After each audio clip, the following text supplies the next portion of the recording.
লৰা ছোৱালীয়ে ইয়াতে 90 দিন ট্ৰেইনিং ল'ব আৰু 90 দিন ট্ৰেইনিং লোৱাৰ পিছতে তেওঁলোকক LMTয়ে কাম দিব অৰ্থাৎ প্লেসমেন্টৰ ব্যৱস্থা কৰি দিব। আমি প্লেসমেন্টৰ কাৰণে কোনো চিন্তা কৰিব নালাগে, খালি ট্ৰেইনিংটো ভাল কৰি ল'ব লাগে। যোৱা বছৰ আমি কোকৰাঝাৰত এটা আৰম্ভ কৰিছিলো, আজি গোগামুখত আমি দ্বিতীয় চেণ্টাৰটো আৰম্ভ কৰিলো আৰু আমি অহা কিছুদিনৰ ভিতৰত নলবাৰীত তৃতীয় চেণ্টাৰ এটা কৰিম আৰু চতুৰ্থতে আমি যোৰহাটত এটা চেণ্টাৰ কৰাৰ কাৰণেও আমি মনত ভাবিছো, যাতে এই ধৰণে অসমৰ যুৱক সমাজক আমি দক্ষতা বিকাশ আৰু শ্ৰমৰ এটা নতুন জীৱন আমি দিব পাৰো।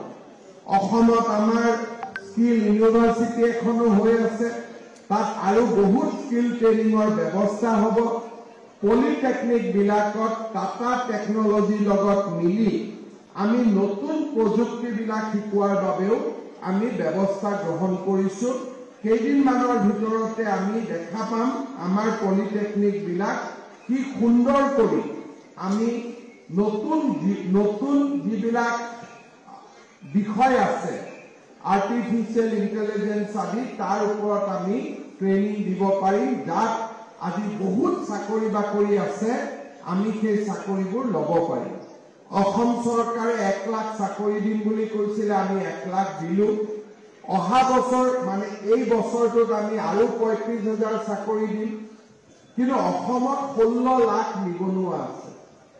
2-3 লাখক মই চৰকাৰক দিব পাৰিম, বাকী সকলেতো শ্ৰম কৰিবই লাগিব, কাম কৰিবই লাগিব, খেতিও কৰিব লাগিব। আজিকালি চৰকাৰে ধান কিনে, চৰকাৰে সৰিয়হ কিনে আৰু চৰকাৰে কিনাৰ কাৰণে মিলৰ মালিকেও চাউল ধানৰ দাম আজিকালি বেছি কৰি দিয়ে।